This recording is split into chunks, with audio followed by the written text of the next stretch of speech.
Hi, we're Kassidy. Check out our interview on Amaru TV. How you doing? How you doing, man? First of all, introduce yourself to the viewers of Amaru TV.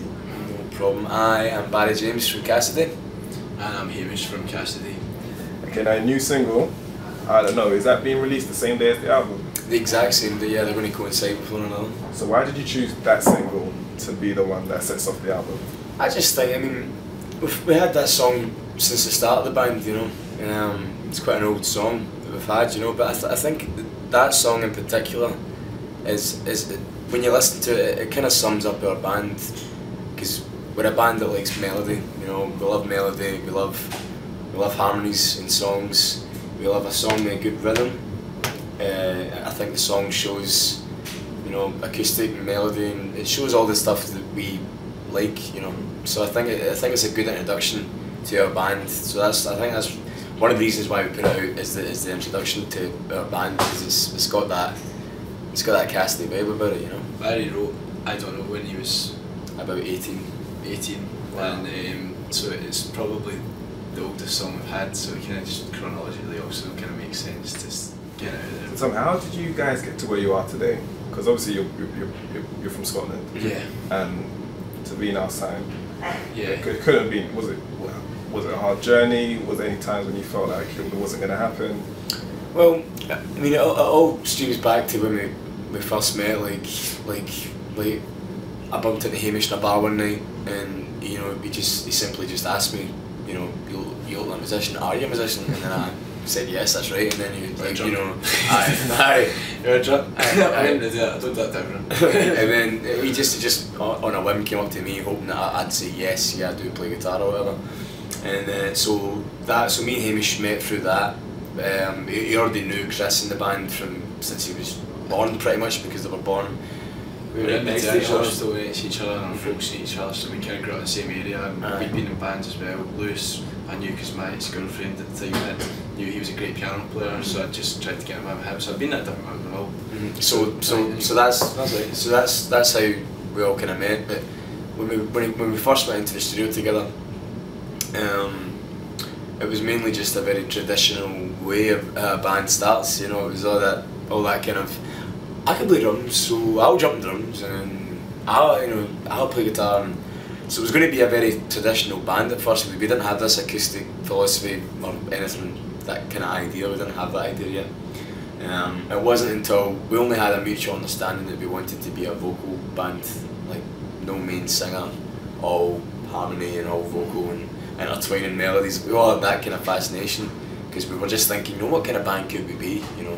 Because there's so many bands that, you know, you'll never be original, because Springfield, it's like that whole California thing was a phase we went. I mean, we like so many different types of music, and we all like different music. The harmony was one. Harmony was one that we thought it would be quite fun to try and attempt. So over time, we just, you know, we worked on it, and I was like, I play drums, so let's get a stomp box. That'll be the backbone of the song. I got an octave pedal, so it sounds like a bass guitar. But did you guys all live in a studio? We do now. You do now? Yeah, that was only after we just over a year. Only after we signed the deal. Wow. Yeah, that was the first priority. We want a bass, we want a studio, we didn't put any music on the internet, right? But we were like, we didn't put any music on our MySpace. We just had these pictures, and we painted them all black and white, because like we wanted just to like timeless classic like thing, you know. And then so we had this buzz, like, and we were playing around Glasgow at least 2 or 3 times a week, and so we were getting this thing. We were like selling 300 tickets in Glasgow, which like primarily on pictures. You know, so you think about it, that's quite a big groundbreaking. Like, what do you think of this band? It looks good, but what about the music? Oh, we're not getting any music yet, but what do you think of the band? Do you know what I mean? Like, it's quite a tricky way. It's like selling sand to an Arab, you know. It's like it's quite a difficult thing, you know. There's a guy, David Hagen, who is a scout in America. He lives in Guru, but near Glasgow. He's at the scout, and he just had heard this. So he was a big involvement, and he managed to then tell someone, and you know, the minute that one A&R guy from one label, they're like, oh, they're onto this thing, so they all started coming. Within a few weeks, we were doing like showcases all the time, and then 10 showcases like every week, you know, and one after the other sometimes. And so it was 8 months, and then that was us. So why did you choose the deal that you have over the other offers that you may have had at the time?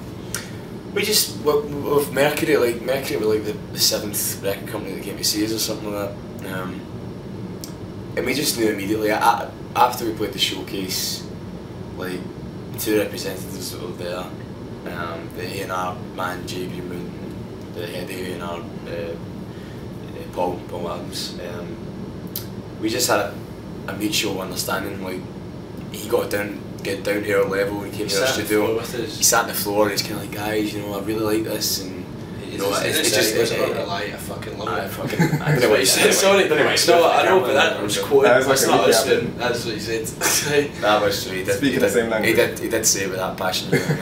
But he's just like, you know, guys, that sounds like my record collection back home, you know. So and he was like, you know, I love this, fuck it, let's do it. I just swore again because of his influence. But it was swearing all day now. But he just basically let us do it, and we just knew. We just kind of. So in closing, tell people why they should get Hope Street, and also why they should get your latest single. In my opinion, the reason why I think y'all should go out and buy Hope Street is because I think it's an album for everybody, because I think even if you don't particularly like 3 or 4 songs on it, you definitely like one or 2 or 3. I know that doesn't sound very positive, but I mean that in a positive way, because if you hate Kassidy, I don't care. If you lie, you'll like material in that, and you can lie about it if you want, but you'll love it. I think it's a very versatile album, a lot of different styles on it, and I think it tells our story so far pretty well, you know. I think you should buy Hope Street because it's a musical album, and it's real music, and there's not auto-tune. It's real. It's real as it gets. And it's a real. We're a real band. Just go out and buy it, you know what I mean? It's like $7.99 or $5.99 or something like that, you know what I mean? And you should get. I don't know, because it's beautiful, and everyone will be able to relate to it. And what you get, I think it's downloaded. You get a video, and there's pretty girls in it. Okay. Lads, thank you for your time. Much appreciated. Thanks, man.